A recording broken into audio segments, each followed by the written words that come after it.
Bunlar birbirimize yazdığımız mektuplar değil yalnızca.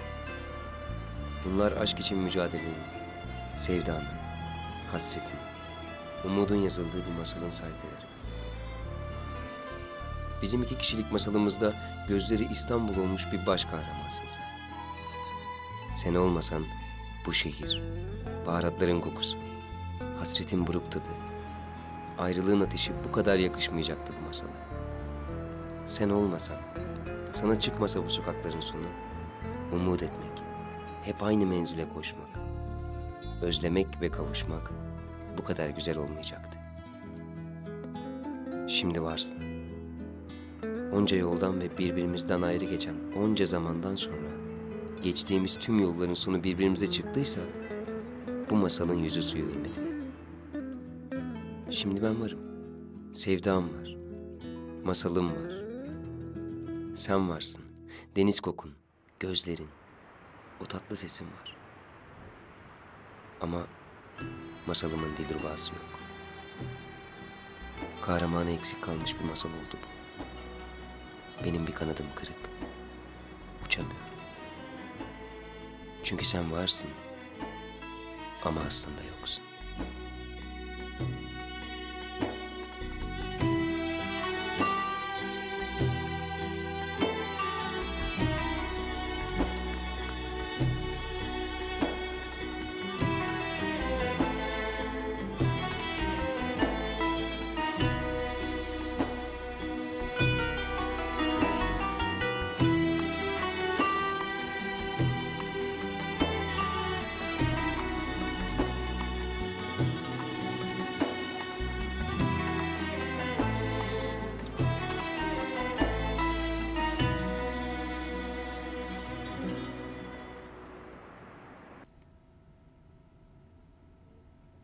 Hadi ama, asma o güzel yüzünü. Üzüldüm, ne yapayım? İsteyerek yapmadım. Oysa ona yazdıklarımı çok merak etmiştim. Gelince isteriz yine getirir. Ya da biz gidip alırız. Senin de bir adım atman lazım. Ahmet'i hatırlamak, ona olan sevdanı canlandırmak için senin de bir adım atman lazım. Peki onun bana yazdıkları? Onlar nerede? Didar, Buyur Kalfam. Dilruba'nın odasından küçük kutuyu al getir. Peki Kalfam.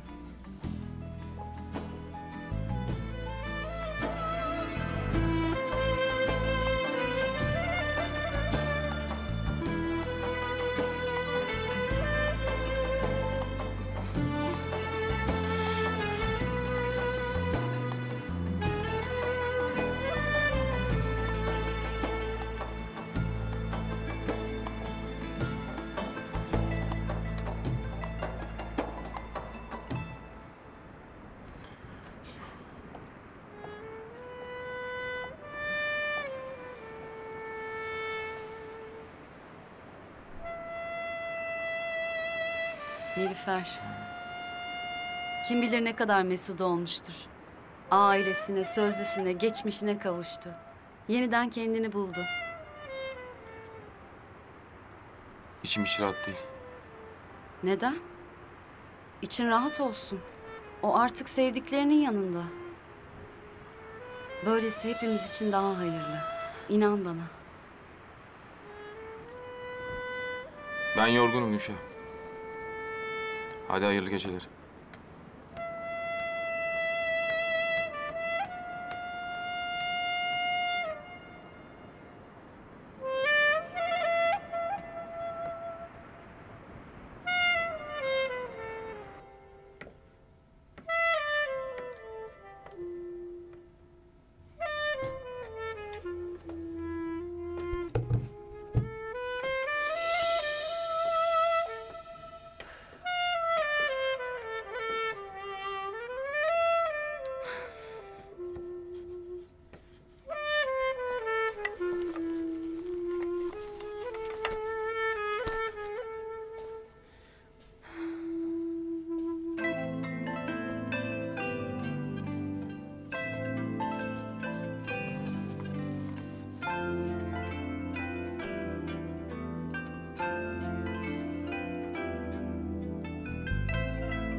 Anla.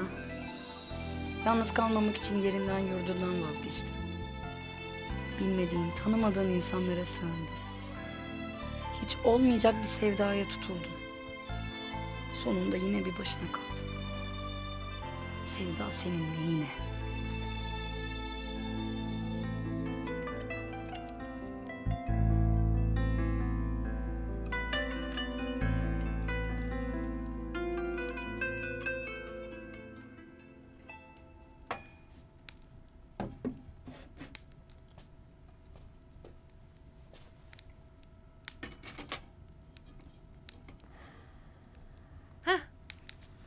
Oğlum kalktın demek.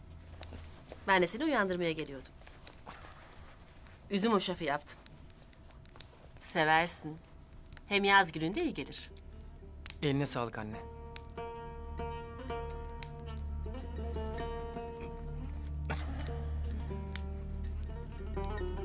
Al bakalım. Anne çocuk muyum ben? Kendim yerim. Yine kendi ye oğlum. Sahurunu iyi yap ki zinde ol. Anneyi kaldırmadın mı? Kıyamadım. Zaten oruç tutmuyor. Sahura kalkınca da iftara kadar aç susuz bizimle beraber bekliyor. Bünyesi de zayıf düştü.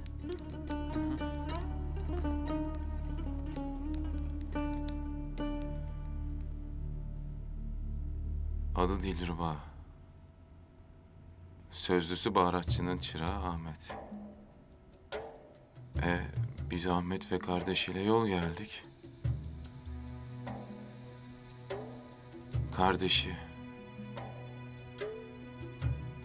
Kardeşi Nilüfer'i gördüğü halde Ahmet'e bahsetmedi. Ferhat Bey'im sahur vakti geldi. Sofra hazır. Tamam, geliyorum.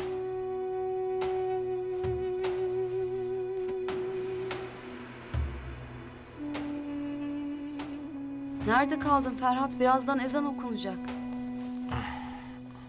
Buyurun. Başka bir isteğiniz var mı hanımım? Yok, sağ olun. Gülşah, Nilüfer'i almaya gelenler kimlerdi? Yine mi Nilüfer Ferhat? Tamam artık aldılar götürdüler kızı. Dedim ya sözlüsü geldi diye. Başka? Haremden bir kalfa ile yardımcısı da geldi. Dilruba'nın annesi haremin hekimiymiş. Birileri yalan söylüyor. O nereden çıktı? Nilüfer'in sözlüsü olduğunu söyleyen Ahmet'le beraber geldik biz Rumeli'den. Nasıl? Ya Nilüfer'i götürdüğüm hekim kadının evinde rastlaştık biz Ahmet'le. Kardeşimle İstanbul'a gidiyorum dedi. Kardeşi arabanın arkasına Nilüfer'le beraber onca yol geldi. Nilüfer'e dair tek kelam etmediler. Yani kız yengesini tanımıyor mu? Ya bu mümkün mü? Haklısın, yalan söylüyorlar. Acaba ben yarın Dilruba'ya gidip bir yoklasam mı ki? Merak ettim Ferhat. Onu sevmesem de başına kötü bir şey gelsin istemem.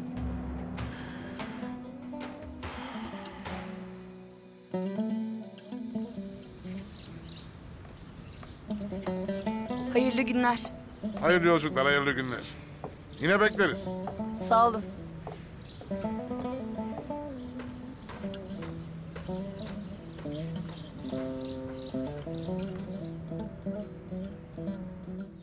Oğlum, Ramazan günü kimseyi üzme. Oruç tutmak, aç kalmaktan ibaret değil.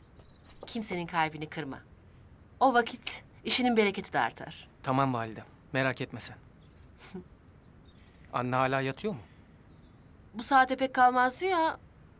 Ben şimdi kahvaltı hazırlar kaldırırım onu. Hadi oğlum selametle. Allah işini rast getirsin. Allah'a ısmarladık validem.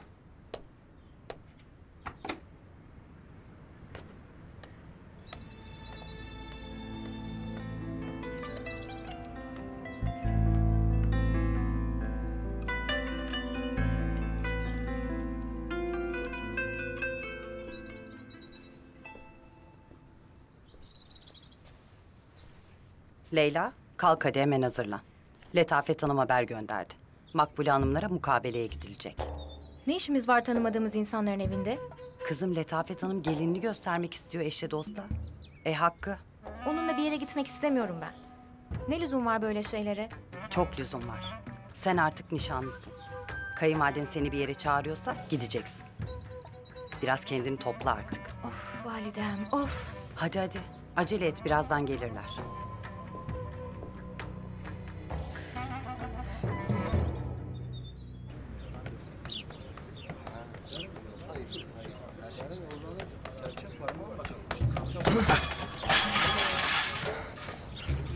Önüne baksana evladım.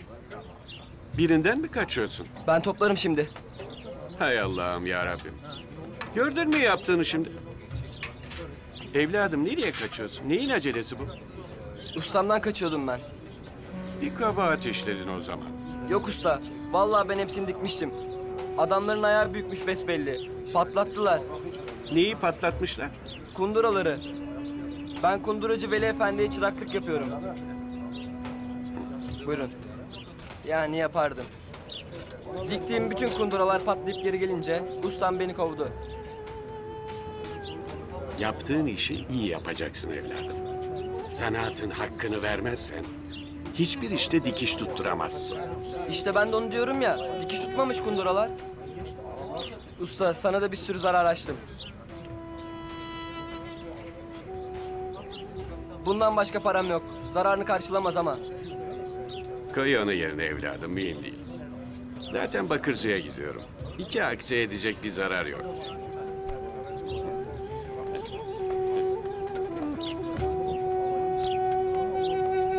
Anna, kalk bakalım uykucu. Anna.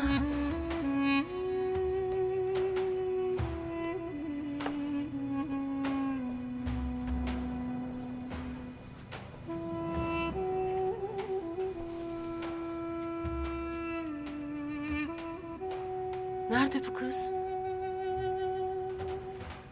Geceden beri evde değil miydi yoksa? Allah muhafaza.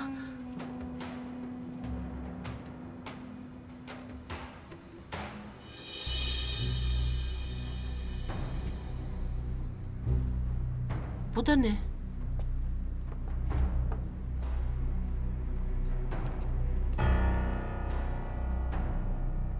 Hay Allah. Bunu kim okur ki? Sofya. Ferhat Efendi de gelemedi hala. Neredesin be adam, neredesin?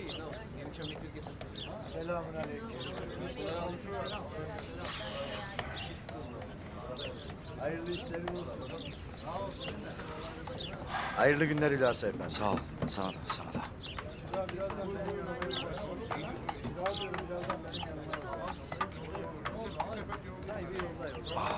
Ah! Kız gidiyor, elim kolum bağlı kaldım buralarda.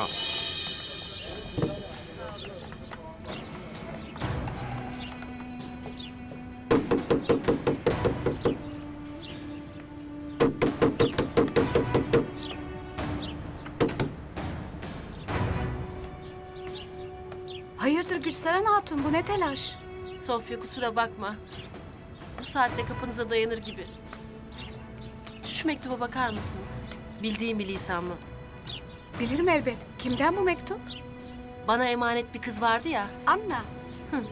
Evet o. Mektubu sabah buldum. Kız yoktu. Anna gitmiş Gülseren Hatun.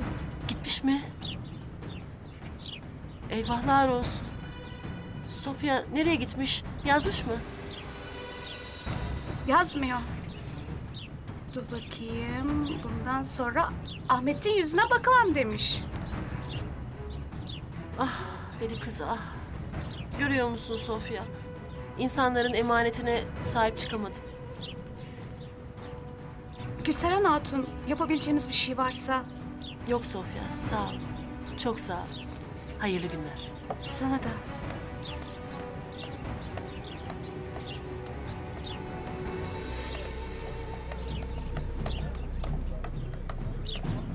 Buraların sana tanıdık gelmesi gerekiyor aslında. Bazı yerleri hatırlar gibiyim. Ama tam olarak çıkaramıyorum. Yüzleri, sesleri, hiçbir şey hatırlamıyorum. Her yer, her şey yabancı. İnsana kendi ismi bile yabancı gelir mi? Nilüfer. Sermet Bey. Sahi sizin dükkanınız da buradaydı değil mi? Evet, işte şurada. Biliyorum. Dada'nın bir kez göstermişti. Öyle ayaküstü mü sohbet edeceğiz? Buyurun dükkana geçelim. Buyurun. Sağ olun. Bizim İhsan Efendi'nin dükkanına gitmemiz lazım. Dilruba sözlüsü Ahmet'i görmek istedi. Bir dahakine geliriz. Sağ olun. Sen ne vakit istersen Nilüfer. Her zaman beklerim sizi. Dilruba. Dilruba. Ne yapıyorsunuz burada? Çarşıya gelmiştik alışverişe. Size de uğrayacaktık. Buyurun öyleyse dükkana geçelim. Hayırlı günler.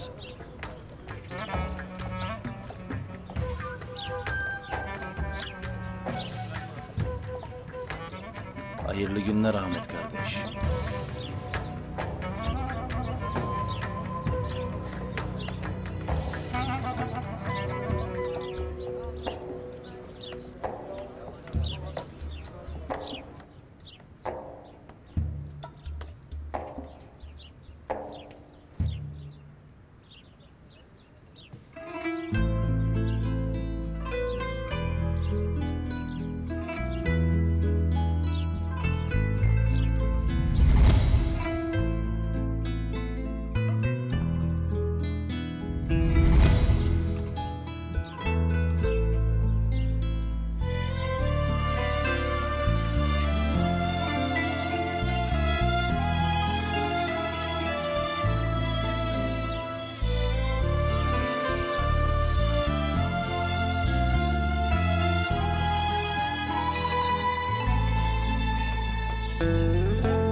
Burası rüyalarımdaki yer.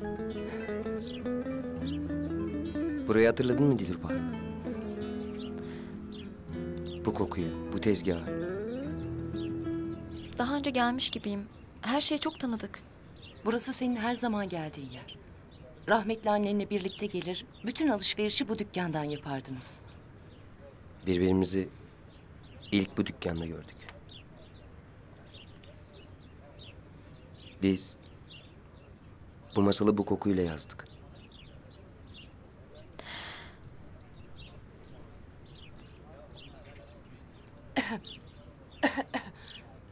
Şemsinur kahve iyi misiniz? Yok, baharat kokusu genzimi yaktı, yok bir şey. Ben biraz dışarı çıkayım. Hem yan taraftaki şekerciye de uğrarım.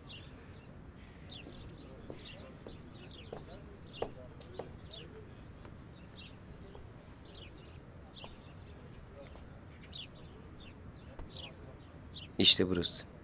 Her şeyin başladığı yer.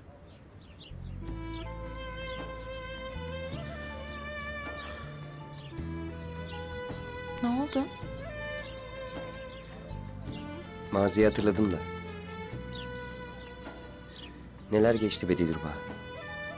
Bu sevda neleri yendi. Anlat öyleyse. En zoru neydi? En zoru seni bir başkasına istedikleri zamandı. Seni Paşazade'ye isterlermiş. Duydum. Yıkıldım. Sen o zaman haremdeydin. Ne sana gelebiliyorum ne de bir şey yapabiliyorum. Elim kolum bağlı kalmıştım. Nasıl korkmuştum. Yitip gitmenden. Bir başkasına yar olmadım. Peki sonra nasıl, yani nasıl beni sana vermeyi kabul ettiler? Paşazade'nin önüne çıktım. Yolumdan çekil dedim. Biz Dilruba ile birbirimize sevdalıyız. Bunları hatırlamak isterdim. Yeniden yaşanmaz ki böyle güzel anlar.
Ahmet! Anna! Anna gitmiş. Ne demek gitmiş? Gitmiş. Bunu bırakmış ve gitmiş. Hay Allah. Anna nereye gider? Bilmiyorum ki. Artık burada durmayacağım yazmış. Gitmiş. Salonda buldum bunu. Ahmet nereye gider bu kız bir başına? Durun, telaş etmeden bir anlatın. Sahura kaldırmak istemedim. Sabah da her yere baktım, ortada yok. Sonra salona girdiğimde bunu buldum. Nereye gitti acaba? Günlerdir abisini sorup soruşturuyordu. Biri aklını çelmiş olmasın bu kızın? Nerede arıyordu abisini? Size bir şey söyledi mi? Yeniçeri Ocağı'na gittiğini söyledi. Hülasa, Hülasa isminde biri yardım etmiş. Kızım güvenme herkese dedim. Dinlemedi beni. Doğru ya, bana da söylemişti. Ben bir gidip sorayım. Hı hı.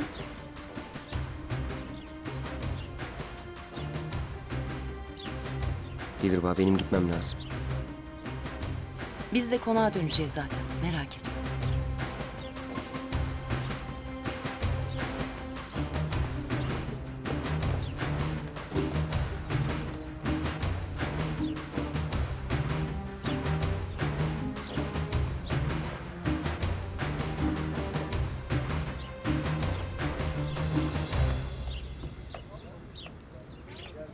Ahmet kardeş, Sermet'e soracaksan eğer... Anna'yı soracağım. Anna gitti mi yoksa?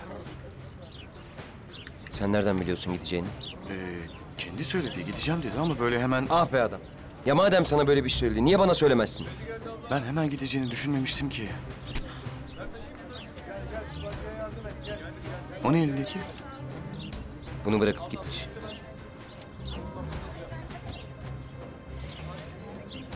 Hay Allah ya. Nerede arasak ki? Önce civardaki hanlara bakalım. Gece yol gitmemiştir. 2 koldan ararsak şehirden çıkmadan buluruz. Nereye gidiyorsun? Bunu okuyacak birini bulacağım. Belki nereye gittiğini yazmıştır. Ha. Ben de hanlara bakayım mı?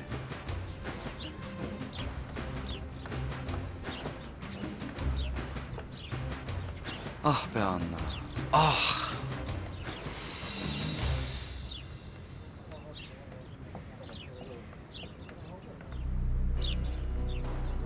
Allah Allah. Bu oğlan gitmemiş mi? Delikanlı.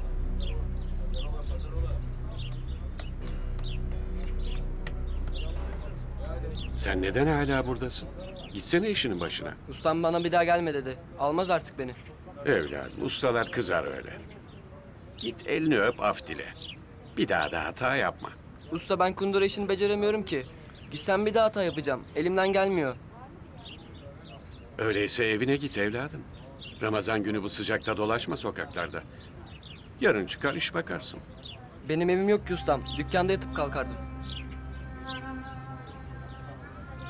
Kimin kimsen yok mu evladım? Peki ne iş yaparsın? Her işi yaparım usta. Kaç yaşındasın evladım? 15. İstersen sana çırak olayım usta ha? Ne dersin? Cezveleri kendin taşıyordun. Belli ki çırağın yok. Sen hiç kahveci çıraklığı yaptın mı evladım? Yapmadım ama hemen öğrenirim. Öğretirsen öğrenirim usta. Çok para da istemem. Karın tokluğuna kalırım yanında. Olmaz mı usta? Peki. Seni çırak aldım öyleyse. Ama bir hafta deneyelim. Olmazsa sana başka bir iş bakarız. Anlaştık mı evladım? Sağ ol usta. Ha şöyle.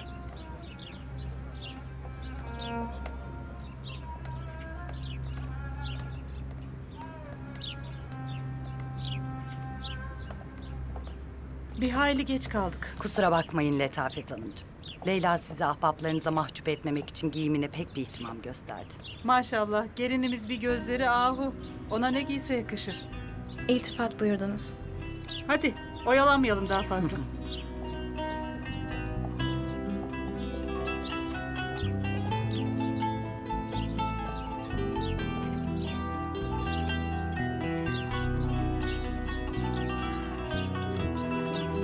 Yeter artık.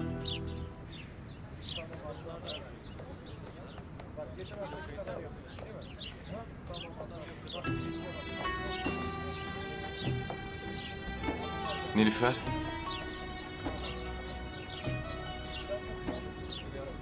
Gitmişsin. Siz? Ferhat Bey beni Rumeli'de bulup getiren kişidir. Öyle mi? Çok sağ olun. Allah sizden razı olsun. Bize müsaade. Hayırlı günler. Hadi Hayırlı kızım. günler.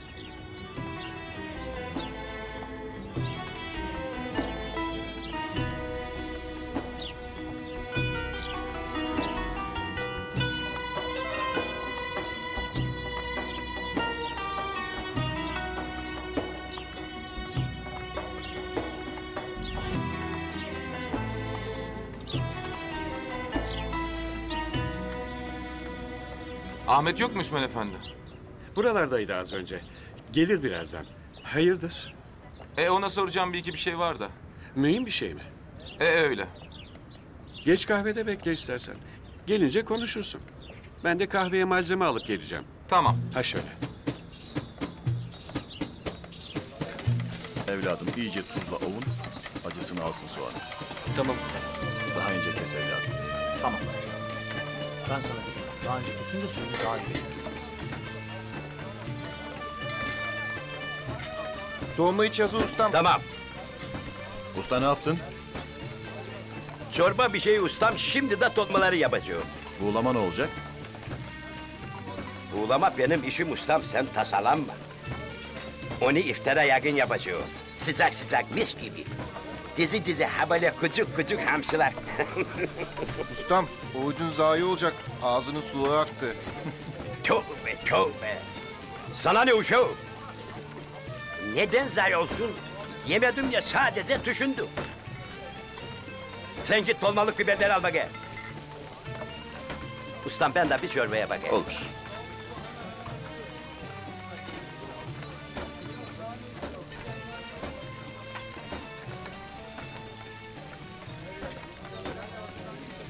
Ustam. Hayırlı günler. Hayırlı günler. Ustam Ne oldu evladım? Anne gitmiş.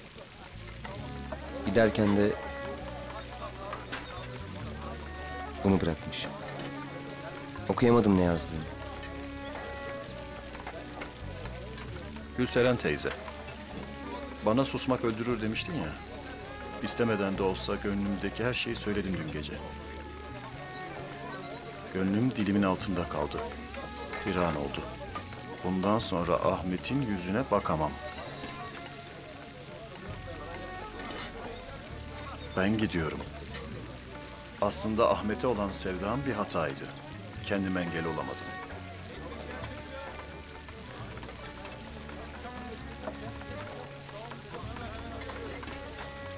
Böyle veda ettiğim için beni affedin. Başka türlüsüne gücüm yetmedi. Bana aile oldunuz. Kol kanat gerdiniz. Her şey için çok sağ olun. Anna. Hemen gidersem ona yetişirim. Bırak gitsin. Ama ustam. Eğer onu durdurmak için söyleyecek sözün yoksa bırak gitsin.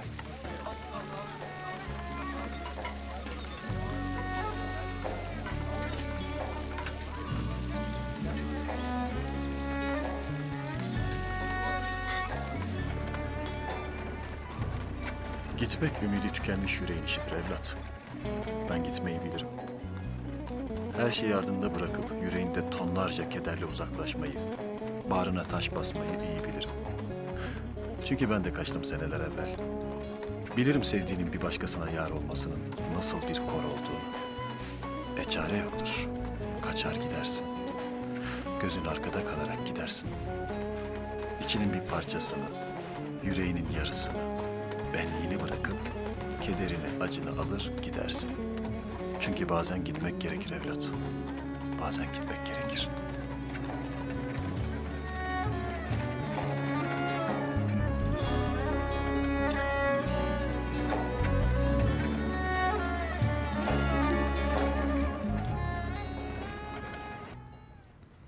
Neden erken döndünüz? Ahmet yok muydu? Vardı. Bir kız varmış, Anna. Kimmiş o kız? Ahmet onu Rumeli'den yanında getirmiş. Ben o kızı hatırlıyorum. Biz Rumeli'den birlikte gelmiştik. Bir mektup bırakıp gitmiş. Haber gelince Ahmet mektubu okutmaya gitti. İyi de Ahmet onu niye peşine takıp getirmiş? Kızın burada bir abisi varmış. Onu arıyormuş. Yeniçeriymiş. Allah Allah. Belli ki Ahmet o kıza çok kıymet veriyor. Verecek tabii.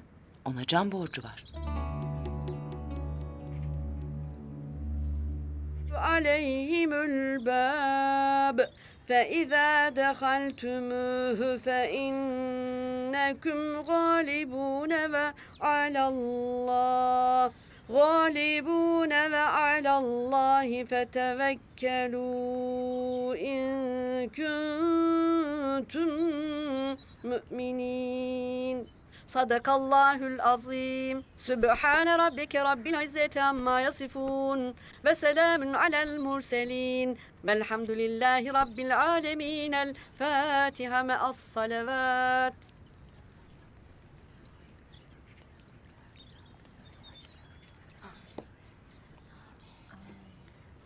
Allah kabul etsin. Allah kabul etsin. Amin. Allah tekrarlar etsin. Sağ olun. Letafetçim maşallah. Gelinimiz bir ay parçası maşallah. Anlattığınızdan da zarif. Pek hoş. Öyledir benim gelinim. Pek memnunum. Yüce Rabbim dualarımı kabul etti de Leyla'cığım gibi bir gelin nasip etti bana. Efendim biz müsaadenizi istesek. Ama hiç oturmadınız ki. Sizi ağırlamak isteriz. Başka zaman inşallah. İşlerimiz pek çok. Düğün yakın biliyorsunuz. Letafet Hanımcığım davet edince kıramadık. Peki efendim. Ama yine bekliyorum. Bundan sonra biz de sizin bir ahbabınızız. Elbette.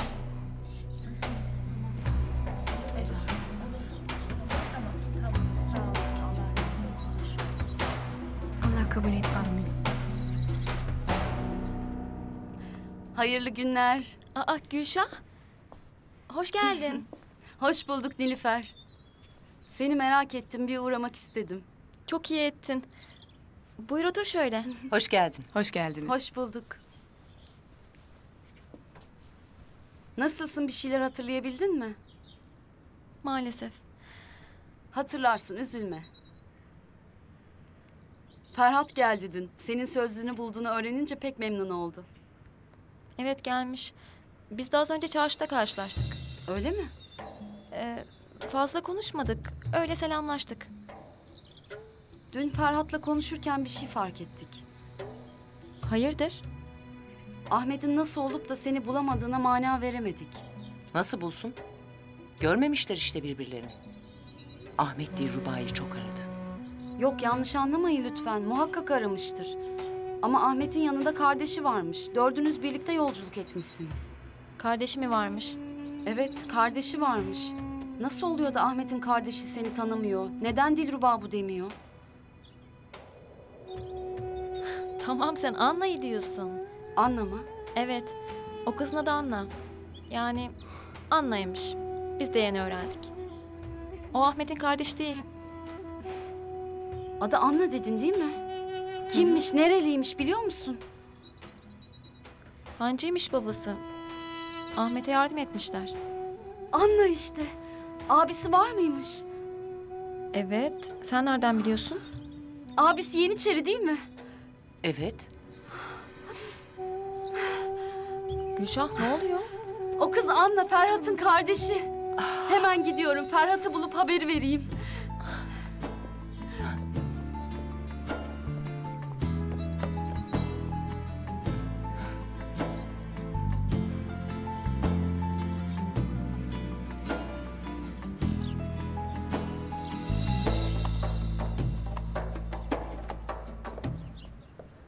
Ne oldu oğlum, ne yaptın? Oğlum söylesene, nereye gitmiş? Bulamadın mı bir iz? İz aramadım ki. Evladım, vakit geçiyor. İyice uzaklaştı. Neden aramıyorsun? Neden düşmüyorsun peşine? Gitmesi en doğrusu. Hay Allah'ım ya Rabbim, sen bana sabır ver. Oğlum, ne demek gitmesi daha iyi? Anna'yı bırakacak mıyız? Bırakacağız. Ahmet, ne dediğinin farkında mısın sen? Gülseren teyze. Anna benim yüzümden gitti. Dilruba'dan vazgeçemeyeceğimi, benden hep uzak kalacağını anladığı için gitti. Hay Allah. Ama yine de gitmesine müsaade edemeyiz evladım. Emin Usta ile konuştum. Gidecektim. Beni durdurdu. Anna'yı geri getirmek için sebebin yoksa kal deme dedi. Gitmesi onun için daha iyi.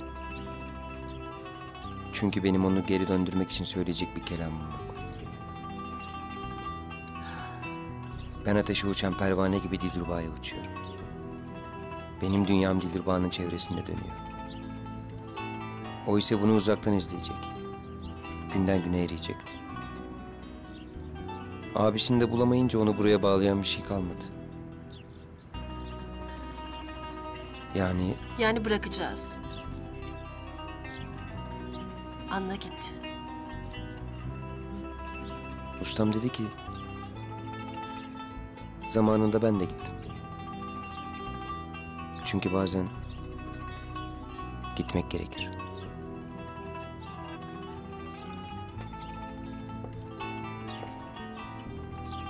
Selamünaleyküm. Aleykümselam. Hayırlı günler. Hayırlı günler. Kızım sen beni deli edeceksin. Bir tebessüm etmedin. Başını kaldırıp bir yüzlerine bakmadın insanların. Hiç tafra yapma küçük hanım. Ayıp ayıp. Kadın seni aldı ahbaplarının arasına getirdi. Ödüm koptu mahcup edeceksin diye. İyi işte. Ben de bir şey yapmadım. Niyeti beni eşe dosta göstermek değil miydi? Gösterdi. Ah ah çok iyi kadın çok. Başkası olsa seni bu sirke satan suratla kapı dışarı çıkarmazdı. Her dediğinizi yapıyorum. Nişanlan dediğiniz nişanlandım. Şimdi de bunlara katlanıyorum. Buraya kadar geldiğime şükredin siz.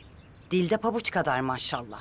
Aman hayırlısıyla bir evlendiğini görsem senin, üstümden yük kalkacak vallahi. Sen beni dert sahibi ettin kızım. Niye buradan gidiyoruz biz? Dedim ya orada, alışveriş yapacağız. Çeyizlik dünya kadar eksiğim var. Bari beni oraya sürüklemeyin. Eve döneyim, zaten yakınız. Aman dön kızım, uğraşamayacağım seninle. Dön.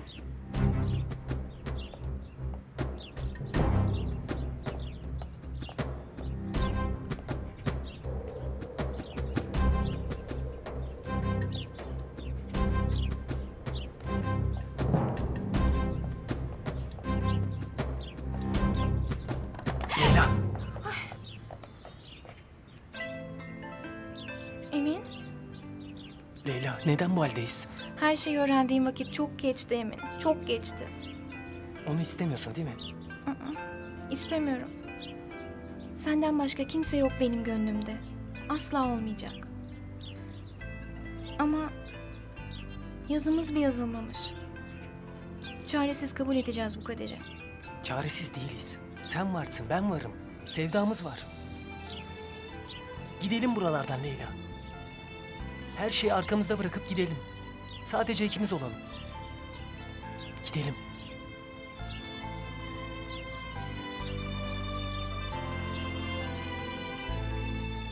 Gözün aydın diyeyim önce Ahmet kardeş. Eyvallah. Allah razı olsun. Duyunca şaşırdım. Sen Nilüfer'e Dilruba'yı aramaktaymışsın bunca zamandır. O da seni aramak için düşmüş yollara. Öyle. Sözlüymüşsünüz. Sözlüyüz. Dilruba ile ben ta çocukluktan severiz birbirimizi. Demek öyle. Çok mücadele ettik kavuşmak için. Çok uğraştık. Tam artık ayrılmayacağız derken de sefer çıktı. Döndüm. Onu bulamadım. Öldüğü haberi geldi. Kahroldu. Meğer bunca zaman bu kadar yakınımdaymış. Her zaman yakınındaymış. En başından beri. Rumeli'de o Ekim'in evinde. Beraber yolculuk yaparken arabada. Demek bunları yaşamak gerekmiş. Görmedik birbirimizi, göremedik. Sen de mahremim deyince... Neticede sen bir yabancıydın. Niyetini bilemezdim, ben de öyle dedim. Sen onu bulmasan, buraya getirmesen kim bilir hali ne olurdu. Bu iyiliğini asla unutmayacağım. Mühim değil, mühim değil. De, benim kafamı kurcalayan başka bir mevzu var Ahmet kardeş. Onca yol geldik yan yana. Sen Dilruba'yı görmedin. Peki kardeşin? Kardeşin senin sözünü tanımaz mı? Sen de Dilruba da birbirinizi ararken. Neden bu kız Dilruba demedi sana?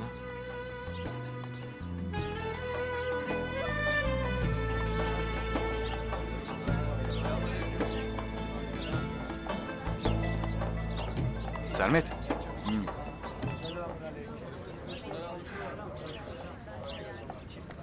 Abi Ferhat'ı bulmam lazım. Ne oldu? Kötü bir şey mi oldu yoksa? Hayır abi hayır. Ne yapacaksın sen Ferhat'ı? Ne bu acele böyle? Hemen bulmam lazım. Allah aşkına gördüysen söyle. O az önce İhsan Usta'nın dükkanına girdi.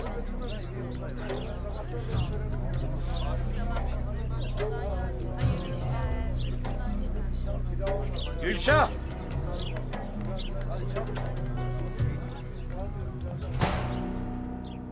Yalan söyledim ama kötü bir niyetim yoktu.